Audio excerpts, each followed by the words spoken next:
Hoje começamos um episódio mais que especial. Trouxe uma convidada, uma amiga querida dos tempos de faculdade. A gente estudou junta na Unesp de Botucatu, ou seja, mais de 20 anos de amizade declarados aqui. E muita história aí gostosa. Eu trouxe a doutora Daniela Anderson. Ela é pediatra. Eu vou pedir para ela se apresentar um pouquinho e logo na sequência a gente vai falar do tema de hoje. Olá, muito feliz em estar aqui com esse público, muito bom. Meu nome é Daniela Anderson, eu sou pediatra, fiz com a doutora Carol, então, faculdade de medicina em Botucatu, depois fiz residência de pediatria em Botucatu também, na Unesp, residência de neonatologia e medicina intensiva infantil na USP de Ribeirão. Trabalhei na USP como médica assistente, tive uma passagem pela Harvard, onde a minha filha mais nova, Ana Clara, nasceu, então eu experimentei, como médica e como paciente. Voltei, trabalhei mais um tempo em Ribeirão Preto e desde 2017 moro em Campinas, com atendimentos privados e trabalhando em UTIs neonatais de hospitais privados da cidade. E agora, recentemente, com uma novidade, que eu acabo de me tornar docente da FCM Unicamp na área de neonatologia. Que demais, né? Pouca coisa, né? A Dani sempre foi, assim, essa pessoa super comprometida, assim, com o estudo, mas a marca principal dela não é essa. Ela, todos da turma conhecem o apelido dela lá, né? O jeito carinhoso que a gente tem por ela de mãezona da turma, aquela pessoa super afetiva, cuidadora, acho que não podia ter escolhido uma especialidade melhor do que pediatria. E aí, a gente acho que partilha muitas ideias em comum, por isso que a gente quis partilhar com vocês também esse episódio de hoje. E como que a gente casou psiquiatria e pediatria? A gente está pensando muito na criança interior, né? Como que a saúde mental construída ali na infância repercute na nossa idade adulta, né? Nesse adulto que às vezes a gente sente tão forte, mas de vez em quando toma umas rasteiras aí das crianças feridas que a gente carrega com a gente. Posto isso, Dani, queria te ouvir um pouquinho, da sua experiência. Como que você percebe isso lá no consultório, né? A formação do psiquismo da criança, como que você vai sentindo isso que na idade adulta chega aqui para mim? Bom, então, antes de mais nada, sim, uma das minhas características é ser cuidadosa e cuidadora. E tanto a doutora Carol como eu, doutora Carol psiquiatra, eu pediatra, mas nós somos mães. Então, esse é um lugar que nos leva para um olhar diferente. Então, quando a gente pensa na saúde mental da criança e eu indo no acompanhamento de puericultura das famílias, eu vejo que essa criança, ela vem pura e ela está em formação, mas ela vem também imersa na história dessa família. Então, ela já traz todas as histórias que estão nesse campo, todas as histórias que foram vividas por seus ancestrais, ali naquela... A gente costuma dizer que é um caldeirão, Ali naquele caldo onde ela chega, já tem histórias, tem sofrimentos, tem felicidades, tem histórias de sucesso, histórias de dificuldade, e ela vai crescendo em meio a tudo isso. Então, inicialmente, nós temos um bebezinho lá no primeiro ano de vida, que está basicamente no cérebro reptiliano.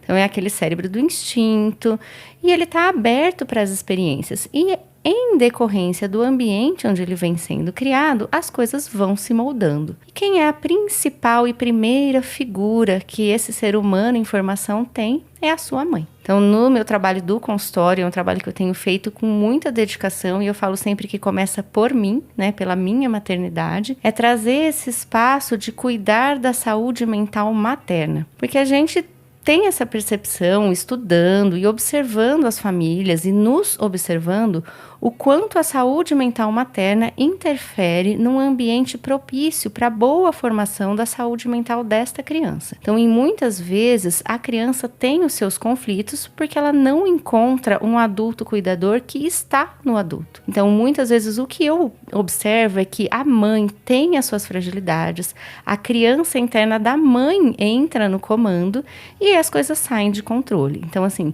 qual é um bom trabalho que nós podemos fazer? E eu tenho dito muito, né, no meu trabalho, nas minhas pesquisas, que a gente começa a cuidar das crianças na barriga da mãe. Então, o pediatra começa a cuidar lá do ventre. A história dos 1000 dias, que eu tenho trazido bastante no meu canal, é isso. A mãe que precisa desse cuidado para ser uma base forte, para que esse ser humano em formação tenha o apoio, tenha o que pediatria a gente chama de apego seguro, para que ele possa se desenvolver em sua maior potencialidade.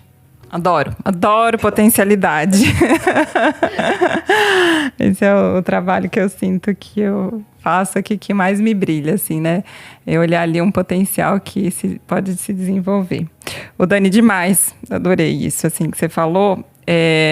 Porque, assim, é engraçado, né? Às vezes, assim, eu também acolhendo mães aqui, a gente tem essa fantasia, né? De que o ser humano que está lá, eu vou poder moldá-lo, né? Eu vou cuidar dele como se toda a história anterior ou tudo que eu sou, de alguma forma, fica neutralizado, né?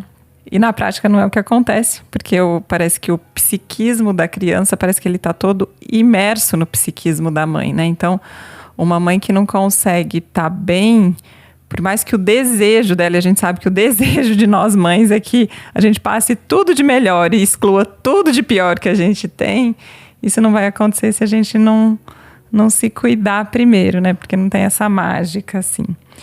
Então, achei fantástico isso que você falou, só que, assim, é óbvio, mas parece que na prática é muito difícil, né, de acontecer. Como é que é a sua experiência, assim, com isso, né, com as mães lá, né? Como que, na maioria das vezes, você recebe elas lá e como que isso flui, assim, às vezes, né, assim, tipo um alerta, assim, pra gente ficar atento, né, no que a gente tem que tomar cuidado. Então, existem muitos tipos de mãe, né? Tem mães que são estruturadas, que estão fazendo o seu processo de autoconhecimento. E eu falo que nessas tudo flui mais fácil. São crianças que adoecem menos, crianças que têm menos distúrbios de comportamento. E é o que você falou, a criança nasce imersa no psiquismo da mãe, ela está muito ligada na energia da mãe nos primeiros anos de vida. E ela vê o mundo através da mãe. Então, assim, a minha sensação é quanto mais eu posso ajudar essa mãe, mas eu estou fazendo bem para a criança. Eu falo assim, que como eu sou uma boa pediatra, acolhendo a mãe, trazendo um espaço onde ela possa falar das suas questões, onde ela sinta essa liberdade, essa abertura, né? Eu costumo dizer que medir e pesar, muitos pediatras fazem, mas a minha ideia de puericultura é ir muito além disso. É ser um espaço onde as mães possam trazer a sua história de vida, a estrutura familiar. Eu gosto muito de receber gestantes, porque a gente tem esse trabalho antes do nascimento. O momento do puerpério é um momento de muitas dores, onde as coisas afloram, e pode aflorar uma alegria imensa, e pode aflorar uma tristeza, pode aflorar feridas da criança interior da mãe. E é um momento que os hormônios estão a todo vapor. Tem a questão corporal, tem a questão da privação do sono. Então, é um momento de muito cuidado, né? Eu sempre falo bastante sobre rede de apoio. É um momento em que nós, profissionais de saúde, precisamos ser essa acolhida. Eu trago bastante rede de apoio comigo, assessoras de amamentação, fonoaudiólogas, pessoas que trabalham comigo que têm esse olhar que vai além do bebê que não mama, da mama que está fissurada. Então, assim, qual é a dor atrás disso?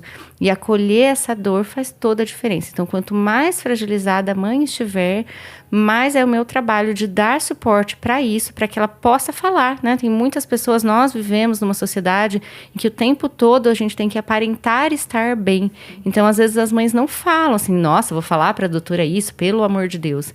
E é esse espaço que eu sempre construo, para que ela possa falar sobre isso. A forma da gente poder ajudar é trazer para a luz. Enquanto está na sombra, a gente não consegue ajudar. E aí isso vai repercutindo. Repercute em adoecimento materno, em adoecimento da criança. Então, acho que é esse trabalho, sim, de estruturar a saúde mental da mãe. Perfeito, Dani. Muito legal. Quando você estava falando também dessa rede de apoio, né? Eu fico pensando muito assim, no nosso momento cultural, né? O nosso momento cultural hoje é um momento de isolamento, né? Quem que era aquela mulher de antigamente que ia parir, né? Era a avó, a mãe, todo mundo em volta cuidando, né? Então, assim, esse custo que a gente paga hoje, né, do isolamento, do celular, que, né, a gente vê a cena da mulher amamentando com o celular. Antigamente era aquela mulher com um monte de gente em volta, assim, né? Então, assim, eu penso que para o nosso momento cultural, se a gente conseguisse aproveitar todo o benefício que a informação, que a ciência, que a tecnologia nos traz, sem perder esse outro lado tão bonito desse aprendizado histórico também, eu acho que é onde a gente consegue mais crescer, né? Que é valorizar os dois pontos. E acho que quando você fala de rede de apoio, me vem muito isso, assim, né? Da gente ter mais conexões saudáveis e valorizar isso cada dia mais, assim, né? E aí você traz um pouco isso também que eu achei demais, que é de não falar dos sentimentos, né? A gente vive uma sociedade de emotofobia, né? Não pode sentir, né? Começou a sentir, já vamos lá medicar, já vamos atrás de curar, porque tem que estar feliz, tem que estar bem, e aí a gente não dá espaço para as coisas às vezes. Então, esse trabalho que você descreveu, assim, acho que é de uma riqueza imensa, assim, né? Porque é só permitindo mais sentimentos que eu acho que a gente consegue fazer isso aí que você falou, né? De trazer para a luz, de entender melhor. E, junto desses sentimentos, um dos sentimentos que mais permeiam por aqui é a culpa, né? Eu acho que culpa parece que pega dos dois lados, né? Eu acho que pega tanto do lado da mãe quanto do lado da criança, do filho, vamos pôr do filho. Fala um pouquinho para mim dessa experiência sua com culpa, Dani, como que flui por lá? Bom, eu tenho uma frase clássica que é: nasce uma mãe, nasce uma culpa. Então, já vem essa questão muito da nossa criança mesmo, esse nosso lado infantil, com esse amor que a gente chama de amor cego, amor arcaico, que é a impressão que nós, quando estamos nesse amor infantil, temos de que somos capazes de controlar o mundo e de controlar os fatos, o que não é verdade. Então, a mãe tem esse amor e essa sensação de que ela gostaria de controlar tudo para que o seu bebê ou o seu filho, conforme ele vai crescendo, e inclusive os filhos adultos, né? As mães mantêm isso, assim, como eu posso controlar o mundo para que o meu filho não sofra? Não é possível, né? Então, assim, sempre importante lembrar da nossa conexão com Deus, de entregar para um poder maior, que sim, está sempre cuidando de tudo, e ir para o nosso adulto. E aí vem dois lados, né? A culpa aqui, que eu vejo bastante, que é a culpa da mãe, e ter esse local de acolhida, para que ela possa ir relaxando, né? Eu falo assim, quanto mais tranquilo estamos, quanto menos adrenalina circulando no corpo, melhor tudo flui, mais você está disponível para o seu filho, esse bebê chora menos, essa criança se desenvolve nas suas potencialidades com conforto e segurança. E uma vez que essa criança se torna adulta, então as mães que eu recebo em relação às suas próprias mães, ou aqui a doutora Carol quando recebe os adultos em relação aos seus pais, é esse medo ancestral, esse medo primitivo mesmo de decepcionar. Então, se eu fizer isso, ou se eu tiver determinado comportamento, a minha mãe não me ama mais. Acho que é essa sensação que é a nossa criança interna que tem de morte, né? Se a minha mãe não me ama, eu tô desamparado sozinho no mundo e eu morro. Acho que é sobre isso. Total. Acho que sim, eu concordo super, assim, porque até, né, a gente ouve histórias, às vezes, assim, né, de mães que, por algum problema, né, de agressividade, de tudo, que não são boas cuidadoras, você vê que ainda mantém o filho uma referência de amor, de querer estar próximo, né? Então, esse sentimento de ter uma certa dependência, e como que se isso não for clareado, entendido, gera culpa, e a gente não corrige, acho que é um dos pontinhos bem importantes de autoconhecimento que a gente tem que focar. E dentro, né, desse conceito da culpa, Dani, assim, qual que é a sua visão, assim, para a gente evitar mais esse sentimento de culpa nos filhos? Assim, qual o conselho para os pais? Então, pensando assim, né, como eu crio adultos mais fortalecidos, né, como eu que estou lá ajudando o pediatra, ajudando as mães, ou mãe criando os meus filhos, o que nós podemos fazer de trabalho nas crianças para que eles cresçam sem essa sensação de culpa tão limitadora e que paralisa mesmo, né, faz com que a pessoa não consiga desenvolver tudo aquilo que ela poderia desenvolver, porque ela trava e ela não vai para a vida, né? Nós mães queremos, no fundo, que os nossos filhos possam ir para a vida, mas muitas vezes a dor da mãe acaba trazendo para o filho questões que são dela, então ela quer preencher no filho vazios emocionais que são seus. Então, quais são os meus conselhos? Então, em primeiro lugar, que essa mãe tenha um espaço onde ela possa cuidar de si, onde ela possa olhar para suas dores e onde ela possa completar os seus vazios em si. Então, por exemplo, uma mãe que cresceu numa família muito pobre, humilde, que não tinha condições de comprar algumas coisas. E aí ela vai lá, ela compra um monte de coisas para o filho, quando na verdade essa não é uma necessidade da criança, essa é uma necessidade dela. E em segundo lugar, trazer essa estrutura para o filho de que ele pode olhar para suas imperfeições. Então, como é que a gente dá isso para os nossos filhos? Então, diferente desse olhar de que eu quero dar o que eu não tive, é assim, eu dou o que eu tenho. Então, o que eu tenho hoje, eu olho para as minhas imperfeições, eu assumo as minhas questões, eu trabalho isso e eu trago para o meu filho, não um bebezinho, mas um filho lá dos 8, 10, 12 anos, eu trago para ele esse lugar onde ele também sente a liberdade de olhar para suas dificuldades, de ter um canal de apresentar isso para sua mãe, e ele vai se fortalecendo, e quanto mais essa mãe se liberta das suas dores, mais ela dá espaço para esse filho seguir em liberdade. Então, a nossa geração tem tido muitas oportunidades que as gerações anteriores não tiveram para olhar para isso, para se trabalhar e para ir soltando essas amarras, para que as próximas gerações possam ser gerações que cresceram fortalecidas. Nossa, esse é o plano, né? Esse é o nosso desejo aí para uma geração melhor, assim. Demais, adorei, porque eu também sinto muito isso, né? Essa coisa de jogar para o filho a expectativa do que não é realizado nela, joga para o filho uma cobrança de realização, só que essa realização não é dele. E acho que diferente disso, né? Assim, você falou um pouco do seu modo de atender lá, que é lindo e que eu tenho bastante convicção que é, porque essa é você todinha. E assim, o que eu sinto aqui na minha prática, sabe, Dani, que mais diferencia é olhar para a pessoa e permitir que ela seja quem ela é, né? Então, olhar para ver quem é. E, assim, eu também tenho esse desejo de conseguir fazer isso com os meus filhos. E eu entendo que essa também é uma dica de maternidade muito rica, assim, sabe? E só quando a gente está muito em paz com quem a gente é, né? Com essas realizações mais em equilíbrio, e lógico que a gente passa uma vida realizando elas, né? A gente nunca está pronto.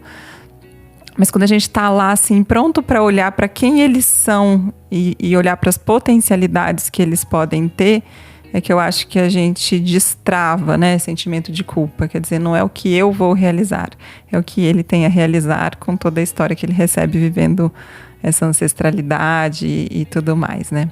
Acho que é isso, né? Você quer completar, colocar alguma coisa a mais aqui pra gente já ir caminhando para o fim? Quero só agradecer essa oportunidade, que é riquíssima. Riquíssima para mim como pessoa, para você como pessoa, para todas as pessoas que me acompanham, para todas as pessoas que lhe acompanham. Eu acho que é assim que a gente vai construindo de tijolinhos um mundo que a gente idealiza. Muito, muito obrigada. Eu tô assim com o coração cheio de alegria, né? Quem segue aqui sabe como esse espaço para mim é de muita potência, de muita energia, de muita felicidade. Quando eu partilho assim com pessoas queridas como você, assume ainda um brilho maior. Obrigada a todos vocês pela escuta. Espero vocês no próximo episódio. Um beijo grande.